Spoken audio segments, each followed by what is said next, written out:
L'application bancaire brillait dans la voiture sombre. 0,00 $. Mes doigts se sont enfoncés dans le volant en cuir jusqu'à ce que mes articulations deviennent blanches. Les 28 000 $ que j'avais économisés avec peine pour la chirurgie cardiaque de mon père avaient disparu. Pas en attente.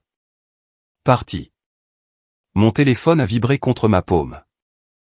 Un message de ma sœur Serena a éclairé l'écran. Papa va bien avec ses médicaments pour l'instant.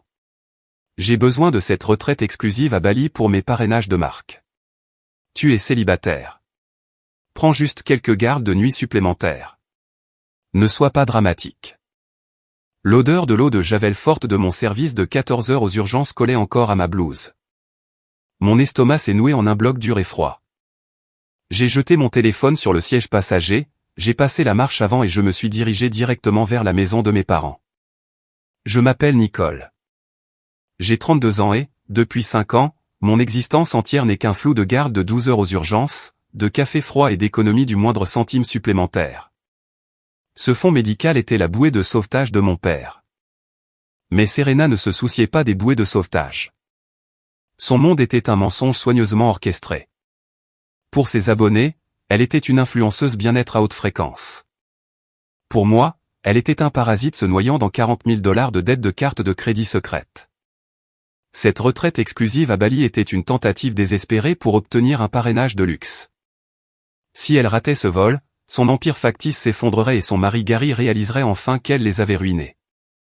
J'ai poussé la porte d'entrée de mes parents. Le salon sentait les bougies à la vanille coûteuse.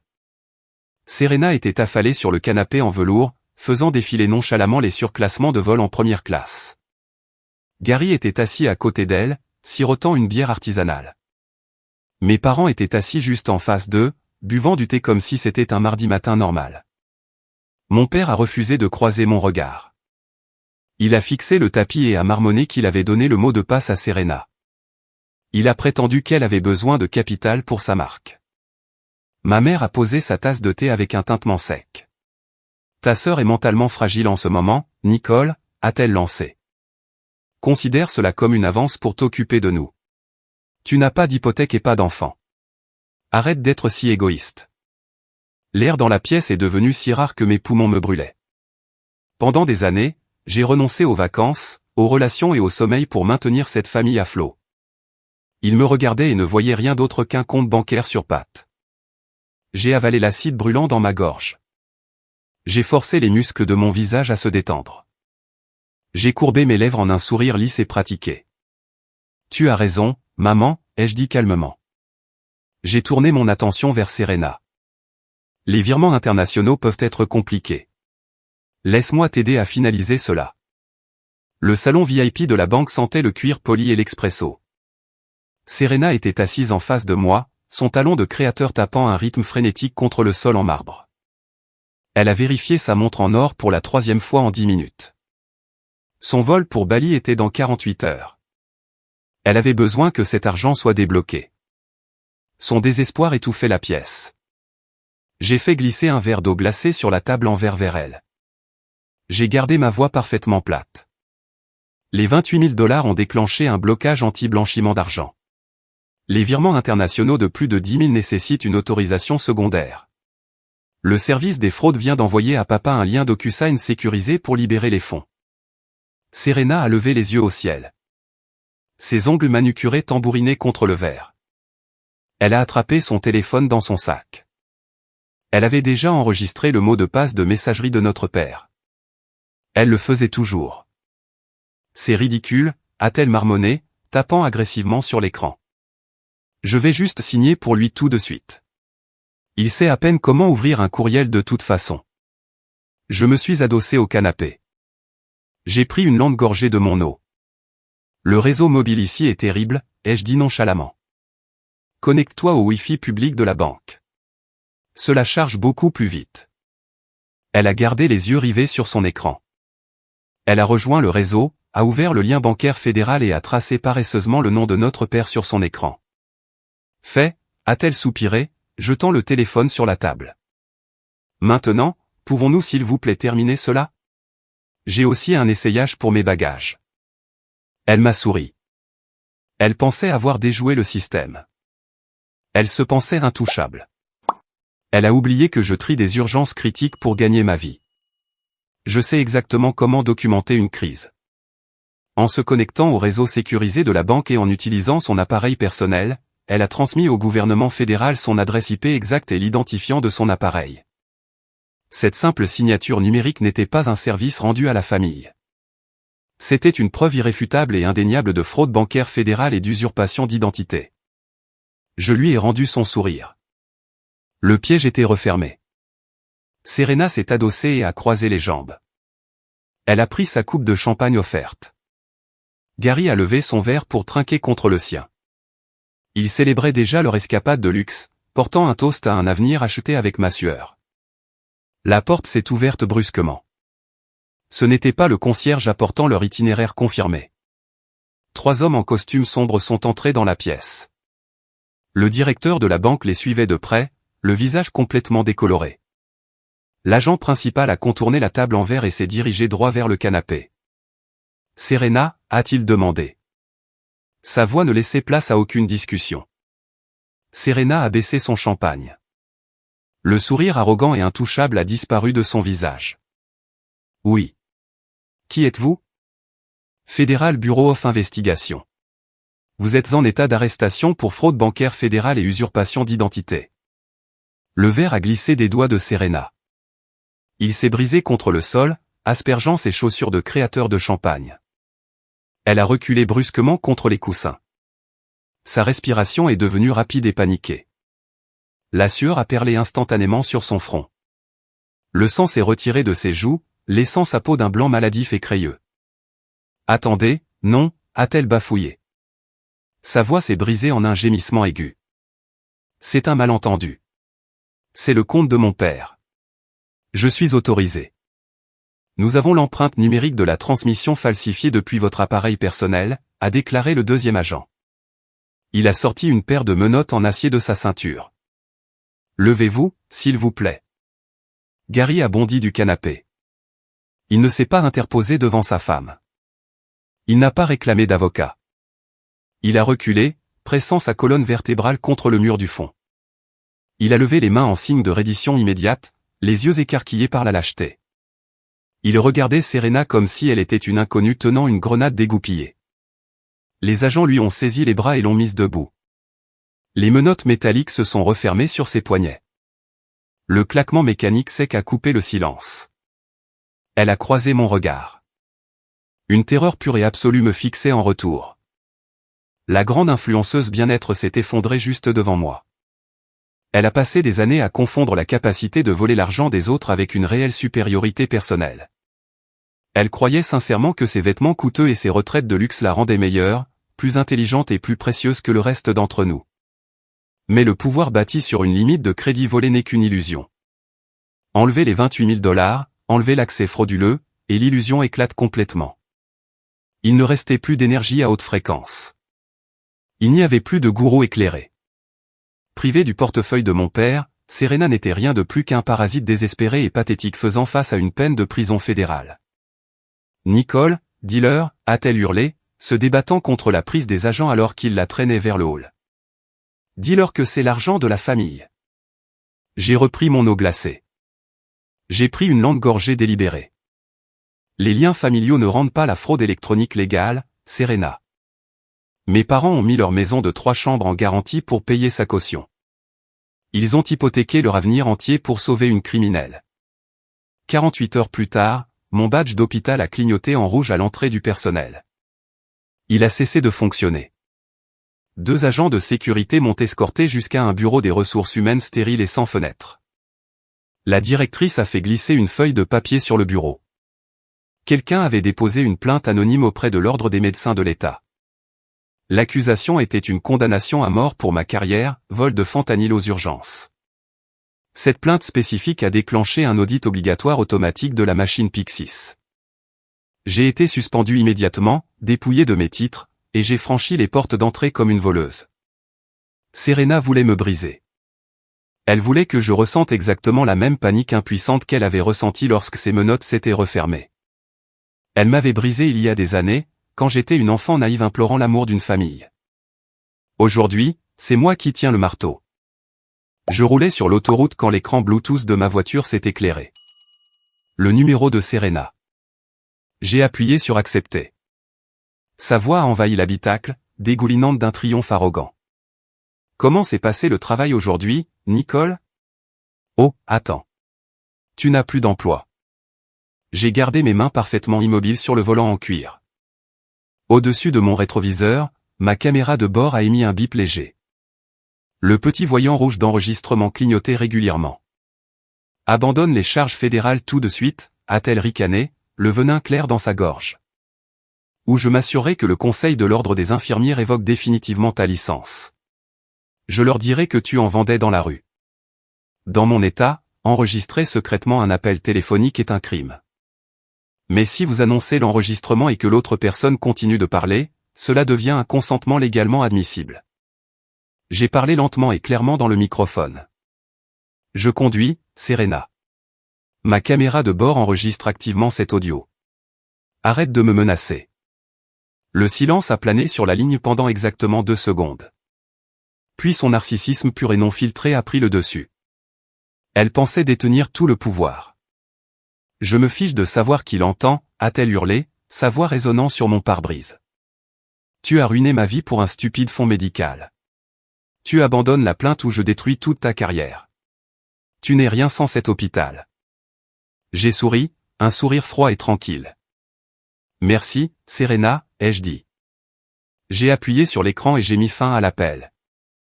Elle pensait orchestrer ma chute. Au lieu de cela, elle venait de remettre au procureur de district une confession parfaite et légalement contraignante pour intimidation de témoin fédéral. Je me suis garé directement devant le bureau du procureur de district. La petite clé USB en argent reposait dans la paume de ma main, portant le poids exact de l'arrogance de ma sœur. Je suis entré et je l'ai remise au greffier. 72 heures plus tard, le procureur fédéral a formellement ajouté une accusation d'intimidation de témoin à l'acte d'accusation de Serena. Les retombées ont été instantanées. Gary n'est pas resté aux côtés de sa femme bien-aimée.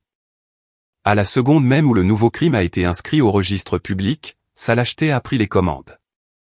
Mon téléphone s'est éclairé d'un seul message pathétique de sa part, je demande le divorce. Ne m'entraîne pas là-dedans. Les voisins l'ont regardé jeter ses clubs de golf coûteux dans le coffre de sa voiture et partir en trombe, laissant Serena pourrir dans une cellule de prison du comté. Mes parents n'ont pas pu la sauver non plus. Le gouvernement a saisi les 28 000 $ volés comme preuve criminelle active. Sans ces fonds pour payer les agents de cautionnement agressifs, l'agence a entamé une procédure de saisie sur la maison de 3 chambres de mes parents. Ils ont misé leur seul sanctuaire pour protéger un parasite, et la banque gagne toujours. Le mardi matin, mon téléphone a sonné. La directrice des ressources humaines de l'hôpital a parlé avec une douceur mielleuse pratiquée. Elle a présenté des excuses profondes pour la suspension, confirmant que l'audit des médicaments avait complètement blanchi mon nom. Elle a même fait miroiter une promotion lucrative d'infirmière responsable de garde, s'attendant à ce que je rampe de gratitude. Je l'ai laissé terminer son script d'entreprise. Je ne travaille pas pour des institutions qui remettent en question mon intégrité, ai-je déclaré. J'ai raccroché le téléphone. Le vendredi après-midi, mon appartement était complètement vide. J'ai signé un contrat d'infirmière itinérante de premier ordre à 3 états de là. Je me suis assise sur le siège conducteur de ma voiture pleine et j'ai ouvert ma liste de contacts. J'ai sélectionné le nom de mon père et j'ai cliqué sur bloquer. J'ai sélectionné le nom de ma mère et j'ai cliqué sur bloquer. J'ai jeté le téléphone sur le siège passager, j'ai passé la marche avant et je me suis engagé sur l'autoroute. Pas de culpabilité, pas d'excuses, juste le ronronnement du moteur et la route libre. Le marteau a frappé le lourd bloc de bois, et le son a résonné dans la salle d'audience fédérale. Le juge a condamné Serena à 6 ans de prison fédérale avec une admissibilité à la libération conditionnelle après 4 ans. Le tribunal a également ordonné une restitution de 42 000 $, couvrant le fonds médical volé et les amendes fédérales. Le divorce de Gary a été finalisé 1 mois plus tard, laissant Serena complètement isolée. Dans ma ville natale, les retombées ont été absolues. Le groupe de l'église locale, les voisins et le personnel de l'hôpital ont découvert la fraude électronique et la fausse dénonciation de vol de médicaments. Mes parents ont essayé de se montrer au service du dimanche, mais la congrégation leur a pratiquement tourné le dos. La banque a saisi leur maison de 3 chambres juste avant Thanksgiving. Le faux empire du bien-être que Serena avait construit s'est effondré en poussière. 7 mois après le procès, une enveloppe épaisse est arrivée à mon nouvel appartement dans le Colorado.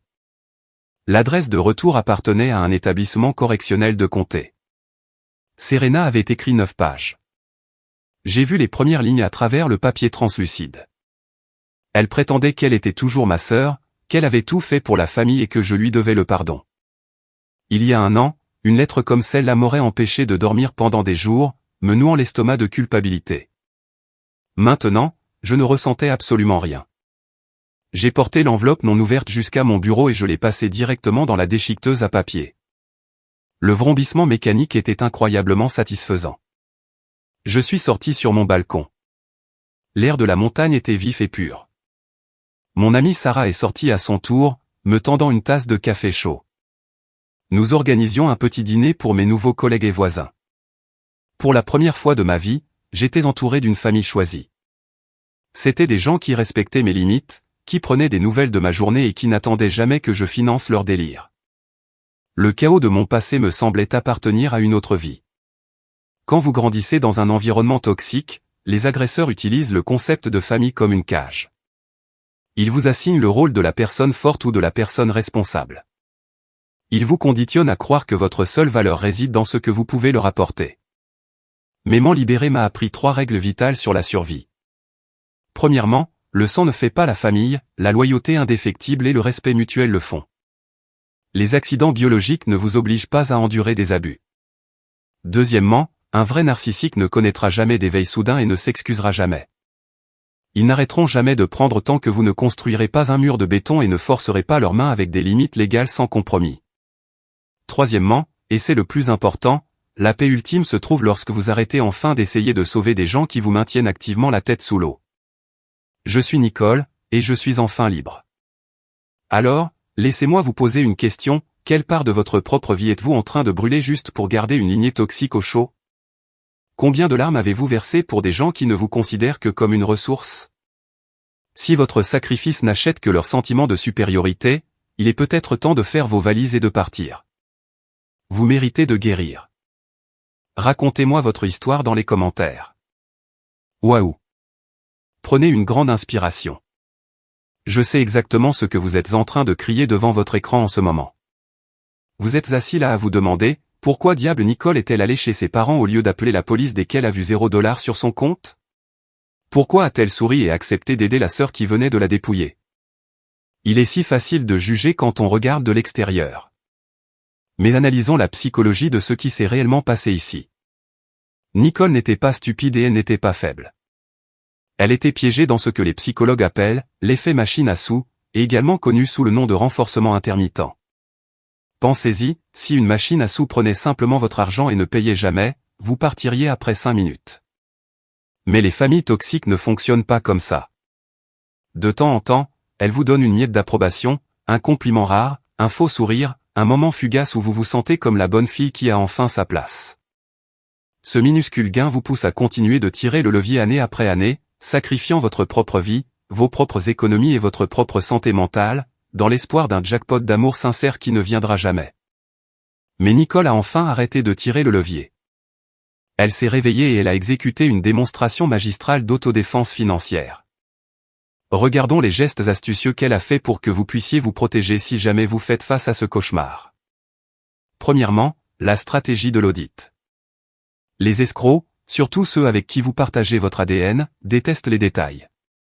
Ils comptent sur la culpabilité et le chaos émotionnel pour obtenir ce qu'ils veulent. Serena pensait qu'elle avait droit à ses $28 000 en raison d'un privilège familial. Nicole n'a pas argumenté émotionnellement. Elle a utilisé le système bancaire comme une arme en guidant Serena pour qu'elle utilise le Wi-Fi public et signe elle-même le document fédéral. Nicole a piégé sa sœur dans une piste d'audit numérique. La leçon ici, quand l'argent est en jeu, arrêtez de crier et commencez à documenter. Laissez les adresses IP et les registres de transactions parler. Deuxièmement, la constitution du dossier. Quand Serena l'a appelé pour l'extorquer, Nicole n'a pas crié en retour. Elle a déclaré clairement qu'elle enregistrait l'appel, remplissant instantanément les conditions de consentement légal pour son état. Elle a laissé l'arrogance de Serena construire elle-même un dossier fédéral d'intimidation de témoins. N'interrompez jamais un agresseur quand il vous remet les preuves. Enfin, le rachat. Nicole est partie et elle n'a pas regardé en arrière. Parfois, le prix à payer pour une vie paisible est de quitter entièrement un système toxique. Elle a investi dans sa propre liberté en faisant ses valises et en tournant la page plutôt que de rester pour mener une guerre sans fin contre des gens déterminés à la mécomprendre. Voici le verdict final, le sang fait peut-être de vous des parents, mais il ne donne à personne un laissez-passer gratuit pour vider votre compte bancaire et votre âme. L'abus financier reste un abus, même s'il se produit en plein milieu du salon de vos parents. Si vous êtes le distributeur automatique désigné pour une famille de parasites, il est temps de fermer définitivement la banque. Vous ne pouvez pas guérir dans l'environnement exact qui vous rend malade. Avez-vous déjà dû couper les ponts avec un parent toxique pour sauver votre propre avenir? Je veux entendre vos stratégies de survie. Déposez votre histoire dans les commentaires ci-dessous. Cliquez sur le bouton d'abonnement pour plus d'analyse Real Talk. Et rappelez-vous, votre tranquillité d'esprit est votre atout ultime. Protégez-la.